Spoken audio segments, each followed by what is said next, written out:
It's Saturday, and I'm making myself crazy setting up these cages for birds who are arriving tomorrow morning. And I want to check the shipping status like every 2 seconds, but there won't be any information yet. So I'm going to start the video. And this will probably cover a couple of weeks at least. So, I decided to make a little door for this guy. So I kind of understand why people like to use these. When I have the horizontal flights, I always have a dry side and then a wet side. That way when they take a bath, they're not splashing water onto the soft food. Or whatever, millet spray or whatever else is down there. When they're more vertical, and I'll explain why I've divided this, you can't really separate without being under perches and whatnot. So this gives you a place to put something, anything. You could put the bath water here and put, something else there. Anyway, I've been experimenting with it, and I've been putting the egg food dish in here, egg food and sprouted seed, and then the bath water there, which drains through the astroturf and then evaporates from the tray. So that works pretty well already. So I'm going to leave that configuration. So because I split these cages, I decided to put this door in, and I just wanted to show you kind of how easy it is to do, or a couple little tips. Because I am, as you know, modifying cages all the time.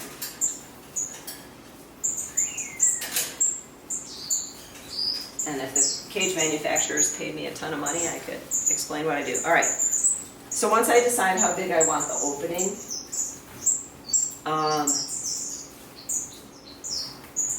when I cut this, usually I cut this out of a different cage, usually, or extra cage parts that I have laying around, which I save.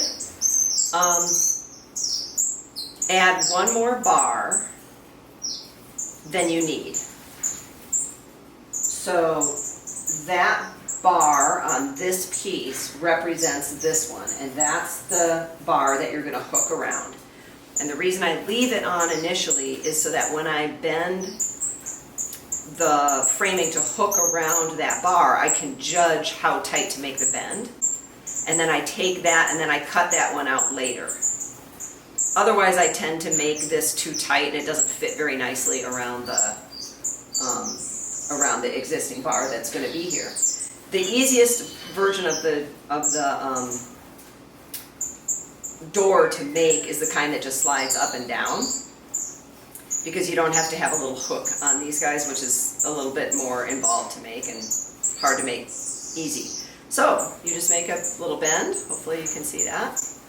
I don't know. I never do this right. Let me try. So you just make a little hook in it, and that hook needs to be narrow enough to poke through this kind of a gap.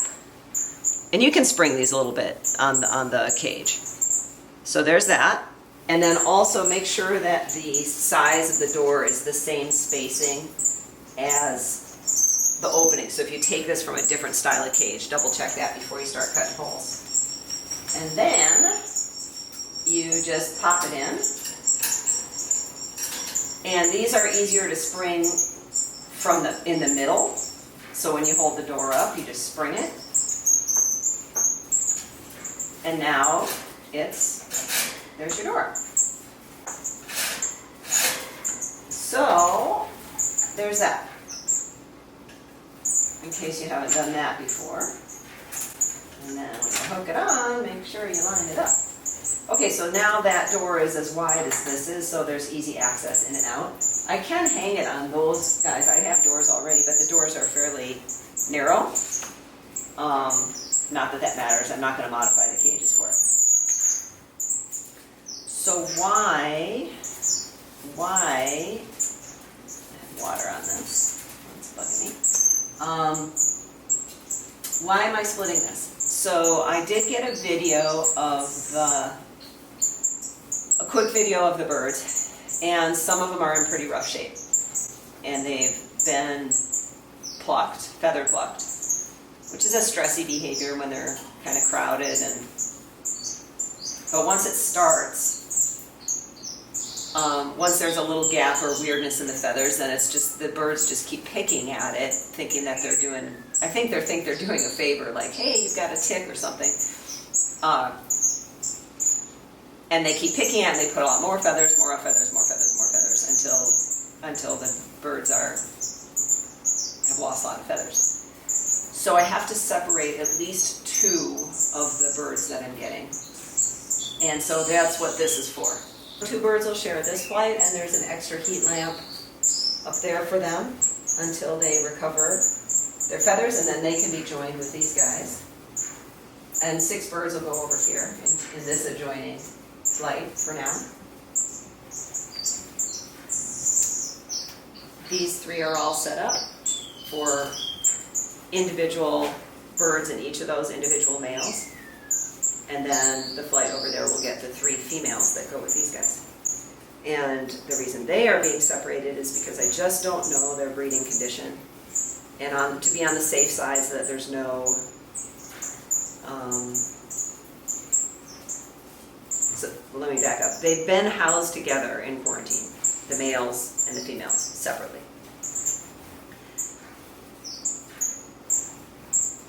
But I don't know what the dynamic of that has been for them. So to be safe, I'm going to separate the males, and the females can go together, and then I can pair them up later.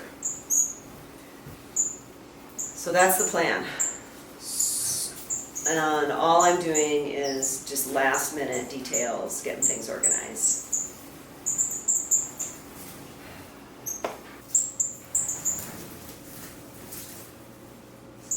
Those are the 3 for the boys. I should say that the strawberry babies are 10 days old today. 3 babies, I think, maybe 4, doing great. Mr. Big and Nina babies should be fledging tomorrow or the next day. 2 babies are already out in the aviary. That's the cage that the 3 females will share. The 3 berry babies are in with the youngster twin spots, doing great. More twin spots. Using that's where I've been testing that little balcony.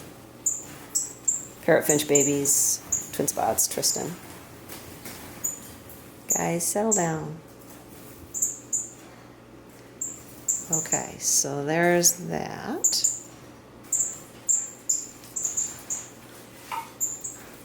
Okay.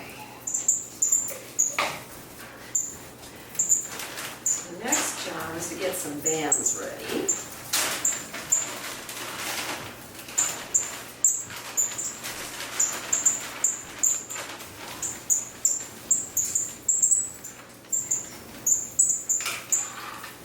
And these are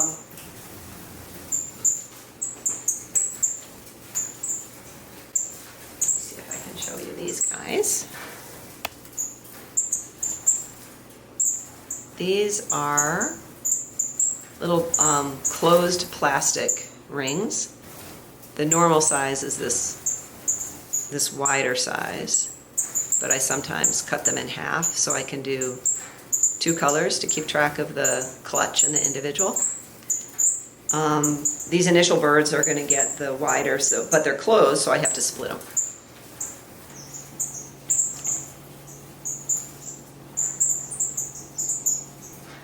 So you just slice down, that's all there is to it. And then this little gadget splits it, and you lay it along the bird's leg. And then when you slide it off, it just closes down like that. So that's how they work. I am so anxious and nervous about these guys.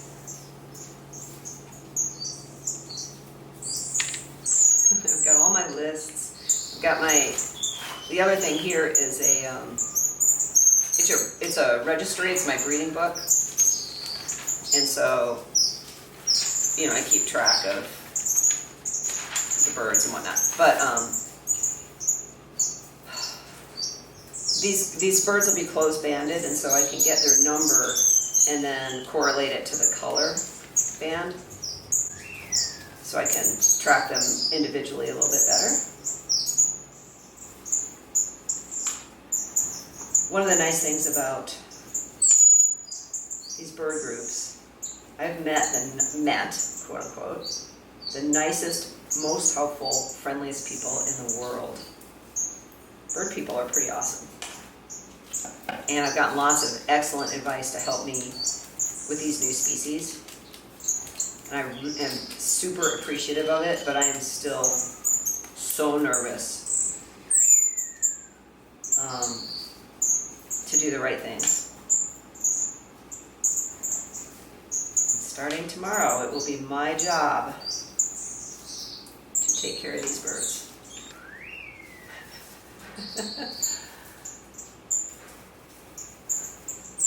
There's 4 twin spot males all in a row, sitting on their balcony, having a sing-off, sort of, until I interrupted them.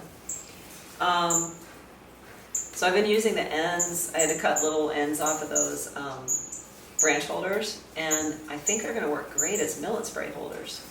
So I have a couple little scraps that I want to modify today and put somewhere and try them.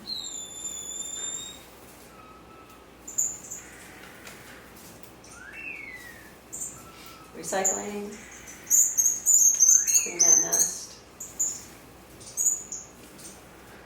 I'm kind of making up work to do, to be honest. What time is it?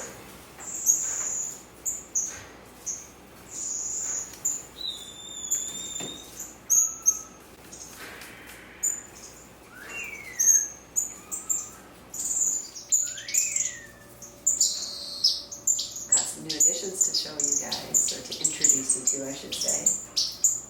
It's been a couple of days, and my new birds have arrived. And all my plans, my 1,001 plans, completely went out the window. When they arrived, they were all in the same crate, shipping container. And I did not have any idea how I was going to reach in there and separate the birds, and I didn't want to stress them out. So luckily the opening of the shipping container fit right inside one of these doors. So I just put the container up to the end door, reached in from the other side, opened the container. And the first birds out were these guys, and these are black cheek waxbills. I have been wanting to work with them for at least close to 30 years, and have been actively trying to find them for 3 years. This is a female. Notice that she has an overall gray color and a gray rump, and her belly would be gray if you could see it. And that is a male, and they have an overall pinker tinge. They have a red rump that you can sort of see there. The males also have a black belly,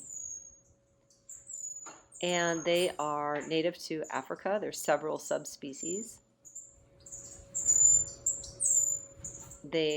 Temperamentally, they're very curious and active.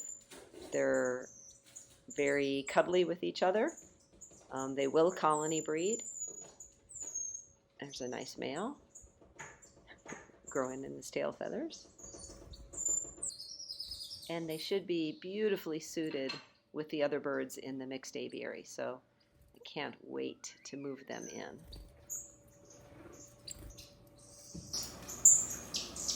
And if you're watching, whoever bred these birds, thank you very, very, very much. I don't know where you are. I know you're in Europe somewhere. So that's how these guys all ended up in this flight. And I was going to let everybody go, and then I realized, wait a second. All 4 pairs of the black cheek have already exited, so why not put the violet ears, which are my other species, in that big flight? So I closed it up and did the same technique over there, and the 3 pairs of violet ear waxbills, violet-eared waxbills, went over here. Violet-eared waxbills are also an African species, and they're a little different temperament than the black-cheeked. They are should be okay in the mixed aviary. Sometimes red markings are a trigger for them, but they usually get along with other species, but not so much in breeding condition with their own. So you have to be careful with them, and you even have to be careful with the youngsters as they grow up and molt. So looking forward to learning more about this species. The violet ears are the reason that I could not keep the red-cheeked cordon bleus in the aviary. They're closely related species, and they will not cohabitate very well. Or that's the general advice, I would say. I'm sure there are some exceptions. But as you can see, they are super, super friendly and tame and confident. And I have to be careful when I open the cages because they come right down and they want to see what you're doing. And really interesting, fun birds.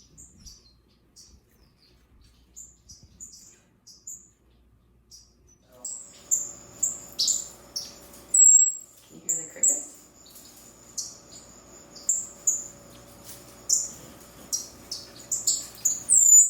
Those are the strawberry finch babies. These guys can stay together in a nice little flock. They need more space, for sure. But for now, they're getting a lot of heat and a lot of extra TLC just to help them get through the quarantine. So there's that. Then there are 3 pairs of violet ears, but they do not like to share space. So at the moment, I have 1 pair over here. I have a male and a female that are going to Atlanta soon, a couple weeks, and then I have a pair over there, and nobody can see anybody else, and that's important to them. So ultimately, I will end up with 2 pair, one that will live in the aviary, one that will live in here, and then they can swap, but they can't be together. So those are my new additions. I am thrilled to have them.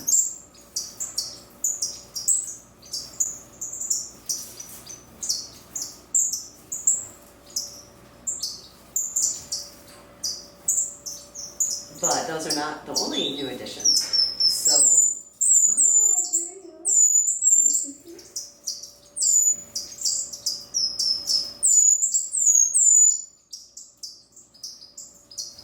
That's the first time they started to sing. These guys have been singing. They have a beautiful song.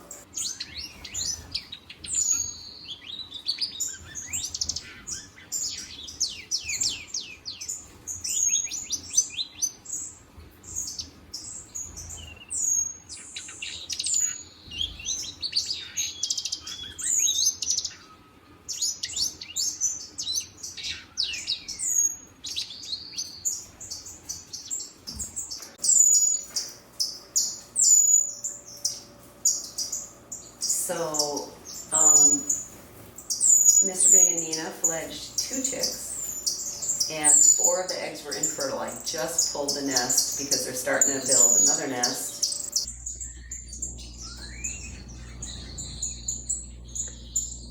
This is kind of interesting. So I've just pulled the twin spot nest. So there's the dome.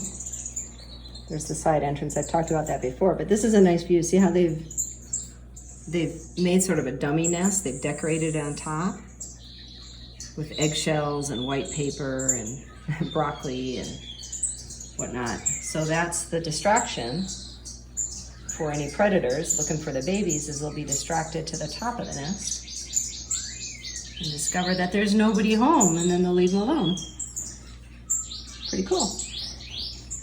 Because the chicks have been out for about 3 days, and now they're starting to think about having another clutch, and I cannot have another clutch. I am chock full of birds.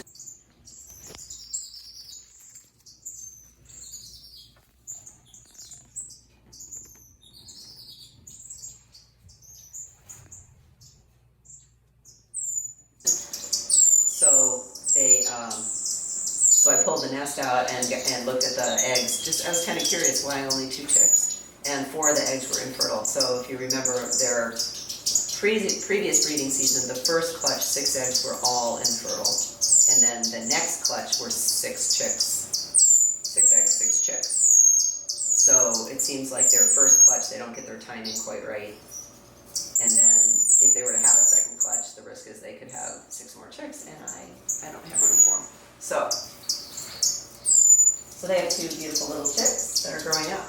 The strawberry finches, I think I told the story, if you've seen the previous video, that I didn't want them to have another clutch.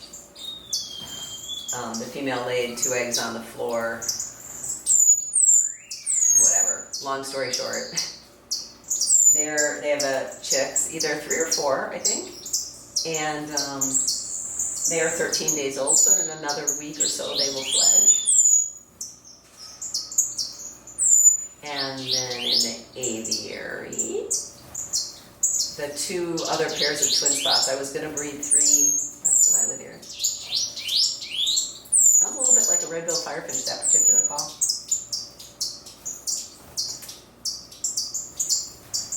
What was I saying? Oh, the twin spots. I was going to try to colony breed the 3 pairs of twin spots, and then Buttercup decided to trade up and cause problems.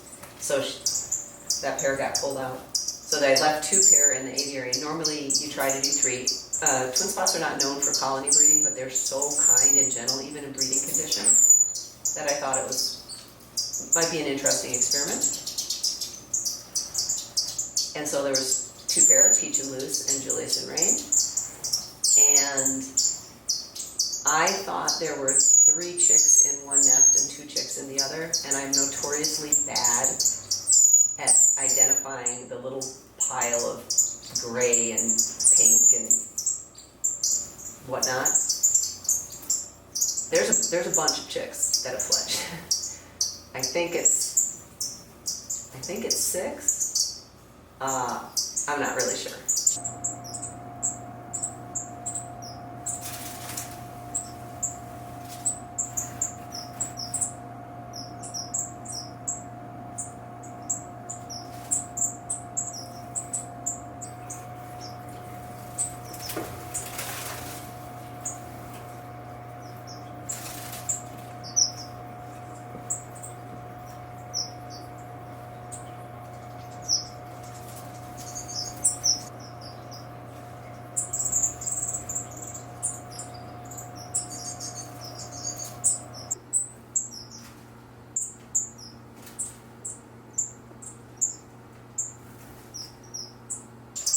So both of those clutches fledged in the aviary, and they've been out of the nest 5 days, 4 days, 3 days, so almost synced up, which is nice for me. And the parrot finches fledged their 2 babies, and they're 22 days old. And when those chicks were out of the nest for 4 or 5 days, they started another clutch, their last clutch. And those chicks have hatched, and they are either 3 or 4 days old. I can hear them, so they're either 3 or 4 days old in the nest, and there were 5 eggs. I don't know how many chicks, I haven't checked yet.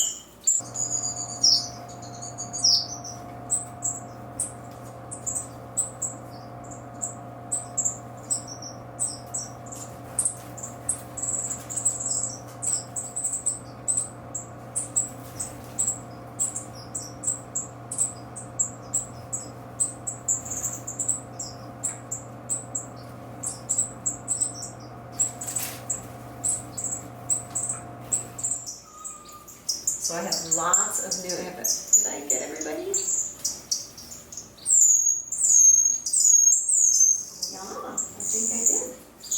So that's all the new additions. That's the Twin Spot baby.